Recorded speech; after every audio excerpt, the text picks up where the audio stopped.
itu membentuk nafsu kita. Yang tadinya nggak ngaji disuruh ngaji, kan dibentuk tuh. Nafsu nggak mau ngaji disuruh biar ngaji. Bagi yang sadar mau ngaji, bagi yang enggak, yang ngaji dia kita kasih sayang kepada anak-anak perempuan. Tapi Nabi belum ngomong nggak boleh ente ngebunuh anak perempuan, nggak boleh ente minum-minuman, nggak ngomong begitu Nabi, enggak.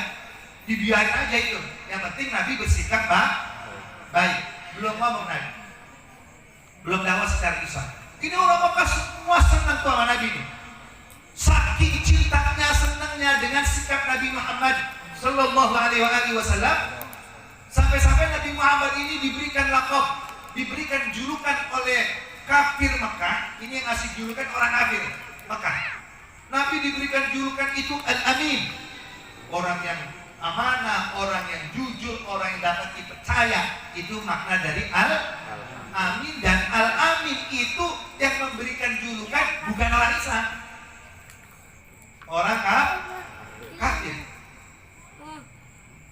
Orang kafir, Pak. Kenapa dia memberikan julukan kepada Nabi Muhammad Al-Amin, orang yang jujur, orang yang amanat, orang yang dapat dipercaya? Sebab Nabi mencontohkan dengan sikap yang baik, nggak ngomong apa-apa. Itu saking buktinya tuh dijuluki Al-Amin.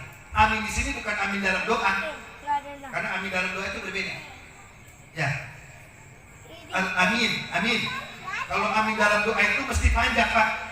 Seperti sholat. Kita baca ghairil maghdubi alaihim waladdallin, amin. Atau dalam tahlil, dalam arti amin itu mesti alifnya, minnya mesti panjang. Sebab kalau amin, apalagi sambil kesel, orang doanya kelamaan, doanya kelamaan sambil amin, wah itu artinya udah acak-acakan itu. Jadi makna amin dalam doa itu maknanya istajib du'ana. Muradnya itu kalau kita ngomong amin ya Allah, kalau diterjemahkan ya Rabb, kabulkan permintaan kami. Kalau amin gak panjang, itu makanya orang yang terpercaya. Itu julukan Sayyidina Muhammad Sallallahu Alaihi Wasallam yang diberikan oleh orang-orang kufar Mekah, oleh kafir-kafir Mekah. Paham sampai sini? Jadi mereka senang tapi tidak beriman karena sikapnya. Lalu Bapak Ibu tanya, kok bisa? Nah, itu Al-Amin, dijuluki Al-Amin. Kemudian mereka percaya Nabi, menjuluki Nabi Al-Amin ini. Berubahnya mereka ini membenci Nabi, bahkan ingin membunuh Nabi, bahkan mengusir Nabi dari kota Mekah ini. Masalahnya adalah ketika Nabi diperintahkan Allah, ini singkat saya ngomong, Nabi diperintahkan Allah dakwah secara tabligh, secara terbuka. Dan Nabi Muhammad mulai saat ini dakwah secara terbuka dengan alasan-alasan yang tidak akan saya sampaikan karena panjang lebar. Akhirnya ketika Nabi berdakwah secara terbuka, secara tabligh, secara luas, yang tadinya dijuluki Al-Amin, mereka berubah memberikan julukan kepada Rasulullah. Bahkan dibilang Nabi itu Al-Kadzdzab, orang yang dusta, orang yang mengacak-acak ajaran nenek moyang dan lain sebagainya. Dan kebencian itu dinampakkan. Mana buktinya? Buktinya Nabi sampai-sampai beliau itu diusir dari kota Mekah. Akhirnya Nabi Muhammad hijrah ke kota Madinah. Bapak-bapak, ibu-ibu yang dimuliakan Allah, itu makna hijrah yang dilakukan oleh Nabi. Mungkin yang kita tanya, kenapa ketika Nabi Muhammad ini berdakwah dengan sikap, tidak dengan ucapan, banyak yang cinta. Tapi ketika Nabi Muhammad dakwah dengan sikapnya, dengan ucapannya, ucapan itu yang sholat, yang tidak sholat kemudian disuruh sholat, yang minum-minuman disuruh berhenti minum-minumannya, yang berjudi disuruh berhenti berjudinya, dijelaskan dosa-dosanya. Itu berbalik tuh. Yang tadinya mereka menjuluki Sidi Muhammad SAW, orang yang jujur, malah dihianati, malah dibilang Nabi kadzdzab, Nabi pendusta, Nabi mengacak-acak ajaran nenek moyangnya. Kenapa demikian? Karena di dalam Islam itu perlu diperhatikan, kita itu diperintahkan, Pak, pertama jadi orang saleh. Saleh itu orang baik, kecuali emang namanya saleh. Ketika saleh menjadi orang baik, nggak cukup di sini, ya kan? Nggak cukup di sini. maka kita diperintahkan juga untuk mengajak kebaikan. Atau dalam istilah lain, ada disebut abid, ada alim, ada ulama, ada abid. Abid itu artinya orang yang ahli ibadah. Abidun artinya orang ahli ibadah. Ada ulama, dai, orang yang mengajak. Nah, perbedaan abid, orang yang ahli ibadah itu Pak, orang yang tidak pernah meninggalkan sunnah, selalu melakukan sunnah meskipun tidak semuanya. Dia tak pernah tinggal tahajud, tidak pernah tinggal duha, puasa Senin Kemis, kesunah-sunan selalu dilakukannya. Nah, kalau ada orang ibadah yang wajib, katakan dia sholat 5 waktunya full, zuhur, asar, maghrib, isya, subuh, itu nggak bisa disebut abid, tidak bisa disebut orang yang ahli ibadah. Kenapa? Karena yang 5 waktu mah kewajiban. Betul Pak? Itu mah kewajiban, maka tidak disebut abid. Jadi abid itu orang ahli ibadah yang tidak pernah meninggalkan sunnah. Tapi di sini umpama ada sunnah kagak, 5 waktu kagak, wah itu nggak tahu namanya apa. Ya, nggak tahu ada namanya kan. Nah begini ada intinya. 5 waktu itu Pak, yang 5 waktu itu Bu, jangan sampai ditinggal, sebab itu mah wajib. Kalau ditinggal ganti. Gantinya dikodok maksudnya. Kalau ditinggal kan, saya nggak ngomong dosa, serem dosa. Ya, pokoknya kalau ditinggal kan, ganti. Ya Allah, saya kemarin lupa nggak sembahyang, saya tadi udah nggak sembahyang zuhur, ya Allah karena malas, air sedih, ganti. Ya Allah kemarin saya tidak sholat asar, ganti. Jangan sampai tidak diganti. Siapa? Jadi kalau yang wajib ditinggal kan, ganti Pak ya, ganti Bu ya, harus diganti. Itu wajib. Ini abid. Lihat, abid ini banyak. Ada kalanya abid ini dia ahli ibadah, ibadahnya ini diberikan kemampuannya rajin bersedekah. Sedekah juga rajin ibadah namanya. Tapi tidak dengan sikap. Biasanya Pak, Bu, Nabi pertama itu menunjukkan dengan sikap, tidak dengan ucapan. Orang kafir Mekah itu senang kepada Rasulullah. Ketika Nabi dakwah dengan lisannya, Nabi malah dibenci. Apa bedanya? Sebab kalau abid, ya kan, kalau abid orang yang ahli ibadah, katakan ibadahnya rajin sodakoh, rajin sedekah. Biar ini orang kaya kalau rajin sedekah, kalau ada acara pengajian nyumbangnya nggak nanggung-nanggung banyak. Kalau ada acara ke PHBD dia mensupport bahkan menyumbang. Meskipun itu orang yang kaya ini, yang dermawan, tidak ibadah atau tidak rajin ibadah, padahal dirinya tidak pernah sholat, dirinya tidak pernah ngaji, tapi nyumbangnya luar biasa. Kira-kira kita yang disumbang senang apa enggak? Jujur senang apa enggak? Senang. Pertama wajib kita senang, itu wajib sifat. Yang lucunya, kita umpama punya tetangga rajin ibadah, dia kadang dia ngajak kebaikan, ngajak ngaji, ngajak sholat, itu kan baik. Mungkin ekonominya hanya sebatas cukup, bahkan yang salahnya itu kita menjadikan perbandingan. Apa perbandingannya? Dia dia rajin sembahyang, sama sedekah pelit banget. No, lihat tetangga saya kaya, dia kagak pernah sembahyang, dia kagak pernah ngaji, baik orangnya. Betul. Bener nggak Pak? Itu dijadikan perbandingan itu. Bang, kira-kira lebih senang yang mana itu? Yang ngajak ngaji apa yang ngasih duit? Ngasih duit. Meskipun yang ngasih itu nggak pernah ibadah, betul nggak? Ya, meskipun tidak pernah ibadah, bahkan jangankan nggak pernah ibadah, meskipun dia non muslim. Yang anehnya lagi non muslim rajin sedekahnya, lalu dibandingkan dengan saudara muslim kita yang ngajak ngaji, itu malah dikatakan lebih baik dia. Kenapa seperti itu? Ini yang saya maksud. Kenapa Nabi ketika dakwah dengan sikap disebut al-amin, tapi secara terbuka mereka membenci Nabi? Sebab begini Pak, kalau orang baik itu banyak yang senang. Yang ahli ibadah senang, yang ahli maksiat senang, yang ahli taat senang, yang ahli maksiat juga senang. Ibadah itu, ahli ibadah ini dia tidak mengajak kebaikan, hanya mengajak dirinya saja. Itu abid namanya. Dia hanya fokus tahajud, nggak ngajak orang lain. Dia hanya fokus duha, dia hanya fokus punya rezeki menyumbang.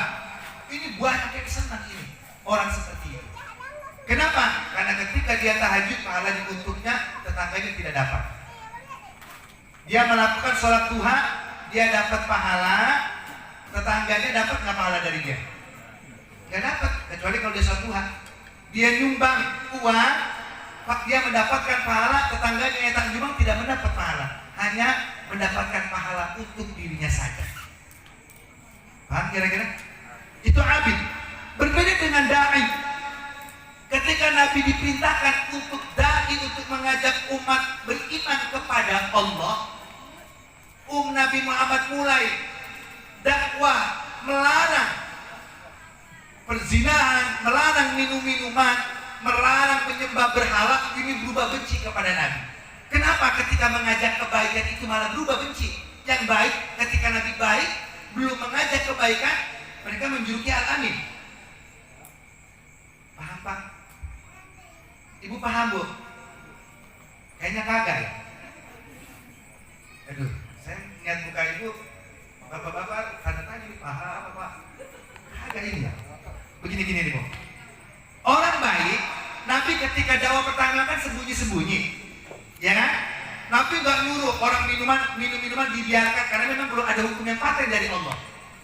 Dibiarkan saja tuh. Itu sikap Nabi yang baik, semua orang Mekah senang.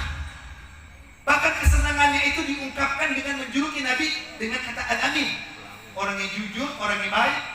Tapi ketika Nabi diperintahkan untuk mengajak kebaikan, berarti da'i, mengajak kebaikan, ini berubah. Yang tadinya dijuluki orang yang baik, dibilang orang yang buruk. Yang tadinya dibilang orang yang membawa contoh yang baik, dibilang membawa pengaruh-pengaruh buruk atau ajaran-ajaran mereka. Kenapa? Apa bedanya? Sebab kalau orang baik menyumbang uangnya, dia tidak mengajak kebaikan.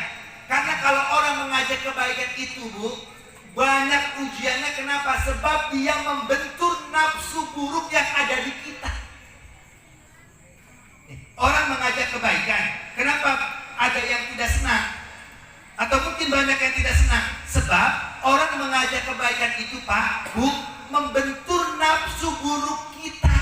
Sebab nafsu buruknya dibentur. Bagi yang sadar, maka dia akan berpikir dan akan berubah. Bagi yang tidak mau sadar, dia akan tersinggung. Contoh, saya contohkan. Ibu-ibu atau saya bukan contoh di sini. Bapak-bapak atau ibu-ibu gibah. Gibah kira-kira dosa apa enggak? Dosa apa enggak? Tahu-tahu teman kita datang ngomong kepada kita, "Pok, jangan gibah. Gibah itu dosa." Nah, berarti larangan ini membentur nafsu buruk gibah dia agar berhenti. Betul nggak? Dibentur agar berhenti, agar tidak gibah. Maka bagi yang menerima nasihat itu dengan hati yang murni, maka dia akan berhenti dan sadar dan taubat kepada Allah. Tapi bagi yang tidak menerima dengan hati yang bersih, kira-kira tersinggung apa berubah? Paham kira-kira? Dibenturkan nafsunya. Yang tadinya nggak sholat, disuruh sholat. Kan dibentur itu. Yang tadinya nggak sholat, dibentur biar suruh sholat. Kebiasaan buruk itu dibentur, maka bagi yang sadar dia akan taubat. Bagi yang tidak menerima dia akan tersinggung. Itu seorang dai. Maka kira-kira paham nggak Bu? Pak? Ya, ibu-ibu nggak kelihatan mukanya. Ya, Bapak. Jadi orang yang mengajak kebaikan itu membentuk nafsu kita. Yang tadinya nggak ngaji, disuruh ngaji. Kan dibentuk tuh. Nafsu nggak mau ngaji, disuruh biar ngaji. Bagi yang sadar mau ngaji, bagi yang enggak, yang ngaji dia belum tentu masuk surga. Itu bedanya. Orang mengajak kebaikan dengan orang baik. Kalau orang baik, dia nggak mau ngajak gua ngurusin ibadah gua, nggak mau ngurusin orang lain. Betul nggak? Dapat nggak deh? Dapat pahala. Tapi di sisi Allah, orang yang baik dengan yang mengajak kebaikan itu lebih utama orang yang mengajak kebaikan. Kenapa dikatakan seperti itu? Karena ketika orang alim, orang-orang yang mengajak kebaikan, yang berani membentuk nafsu buruk yang ada di diri kita itu hilang,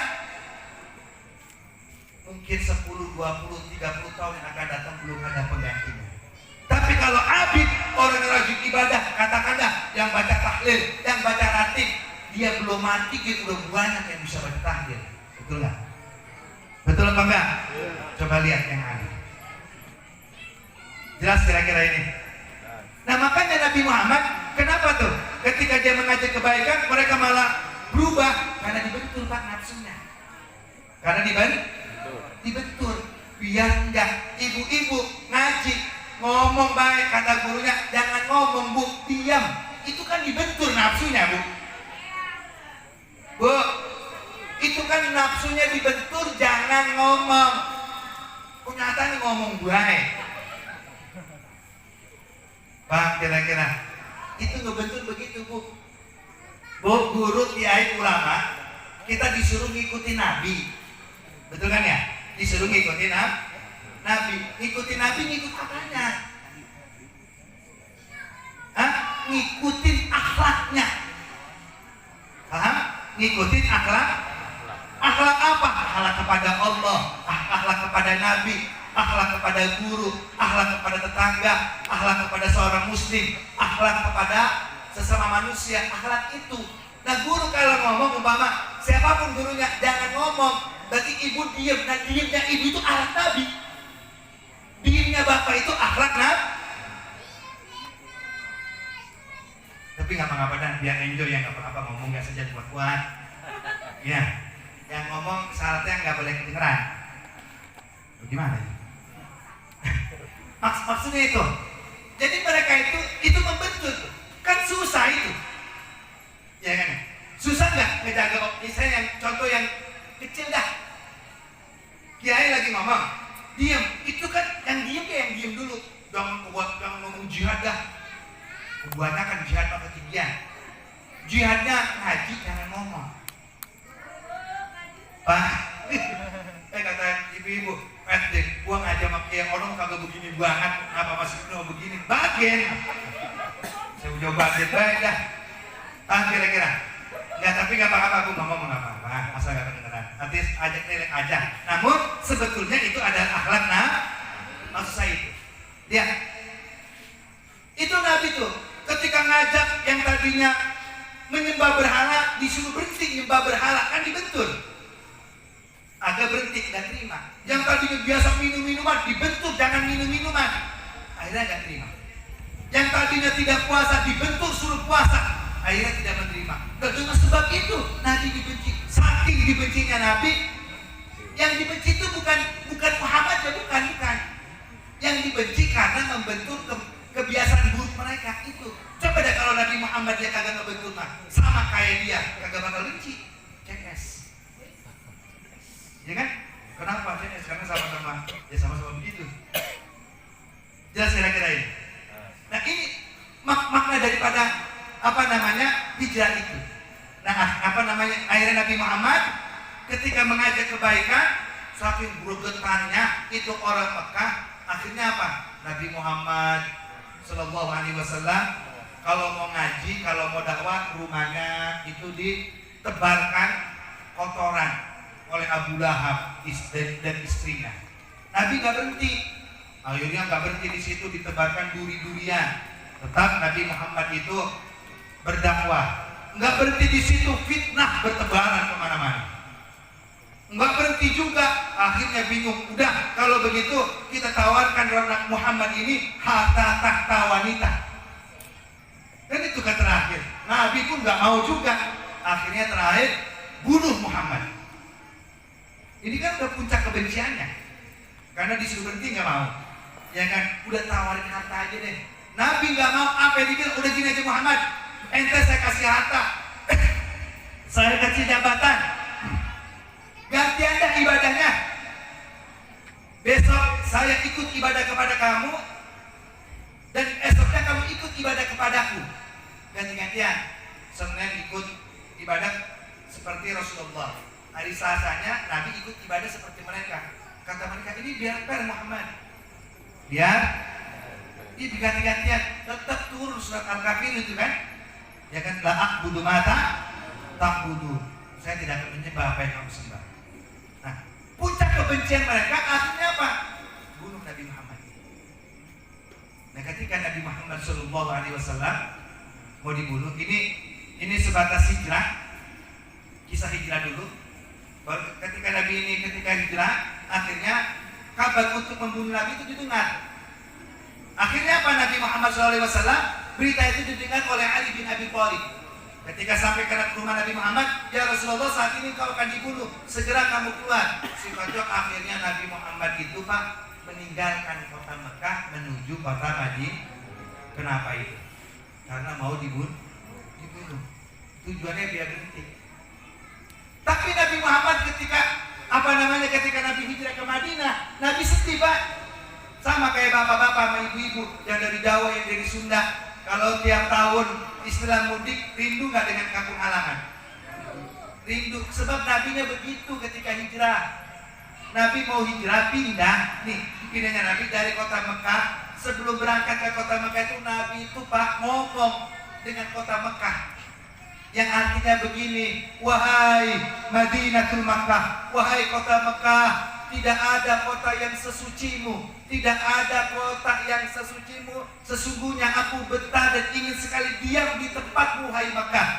Seandainya jika penduduk-penduduk kota Mekah tidak mengusirku, niscaya aku akan diam di kota Mekah ini, karena engkau adalah kota yang suci. Nah, ini kan menunjukkan apa? Hubbul watan minal iman, kan? Cinta kepada tanah air itu bagian daripada iman. Karena Nabi mau pindah ngomong begitu. Makanya Bapak biar di sini rumahnya banyak, mobilnya banyak, tetap kangen sama kampung halaman. Betul apa enggak? Ya, padahal kampungnya masih sepi, ramai di sini. Kenapa? Karena tadi Nabi mau pindah ke kota Madinah ngomong begitu. Jika aku rindu kepadamu, aku tidak akan meninggalkanmu. Jika orang-orang Makkah ini tidak mengusirku, niscaya aku tidak akan meninggalmu, wahai Makkah.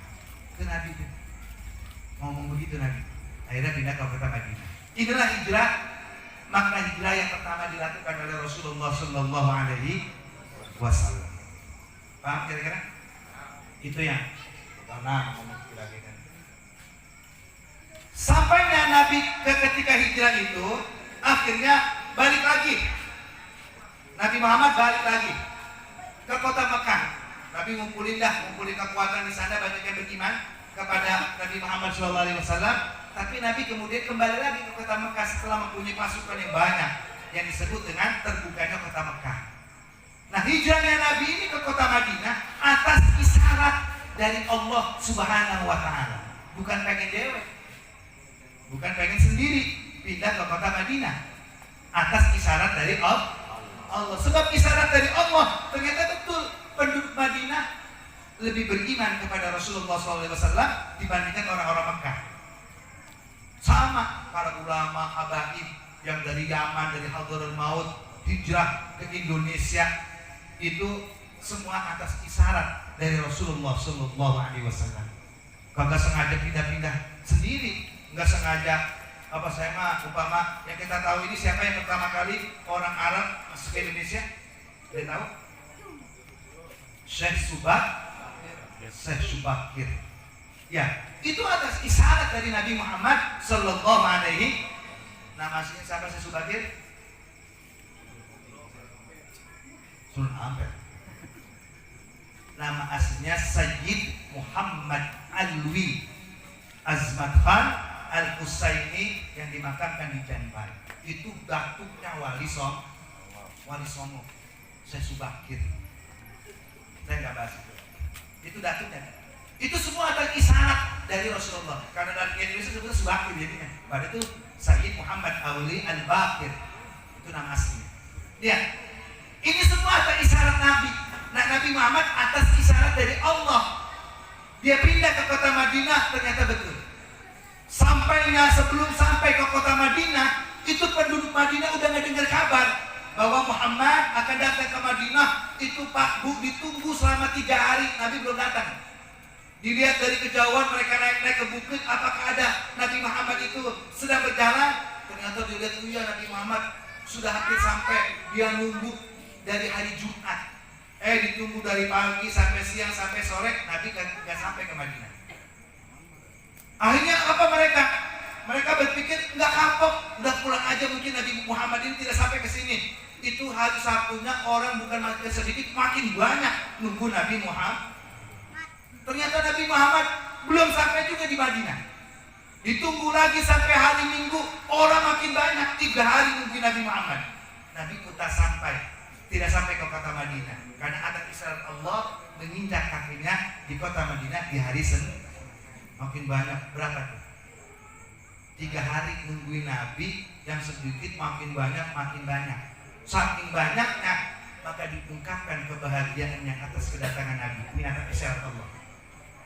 Buatnya Nabi, mereka bahagia nunggu 3 hari itu bukan capek, malah bahagia. Dan kebahagiaan itu diungkapkan dengan sholawat pada. Itu kan Nabi kagak nyuruh itu.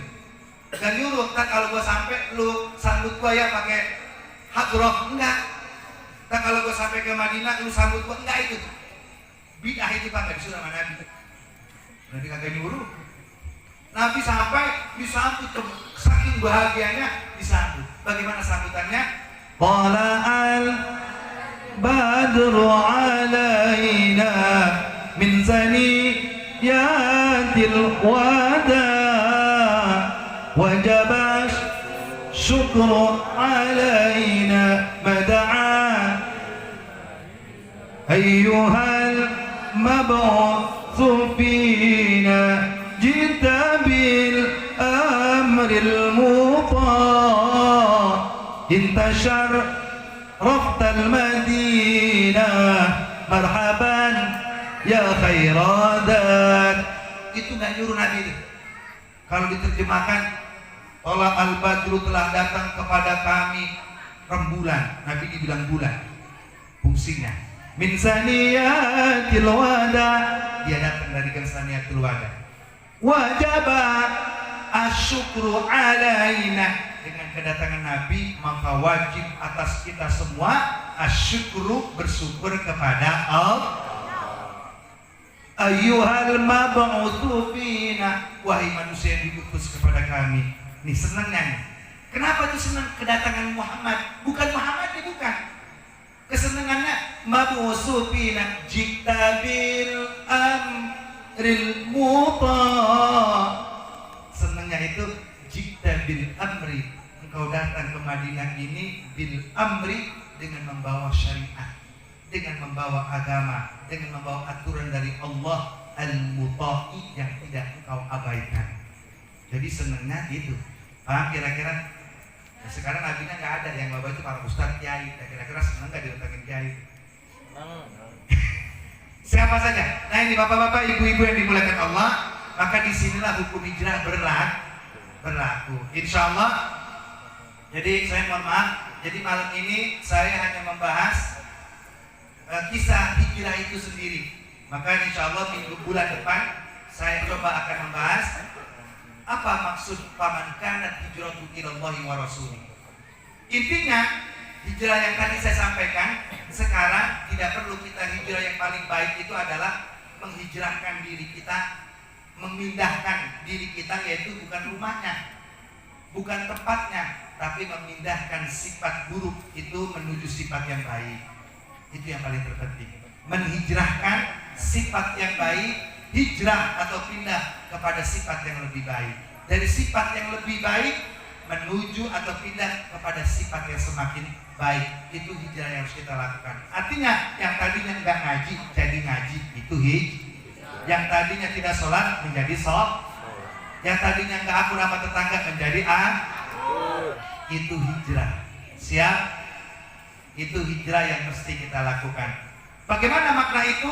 Kita akan bahas di kalimat wa man kanat hijratuhu ilallahi wa rasulih fa hijratuhu ilallahi wa rasul.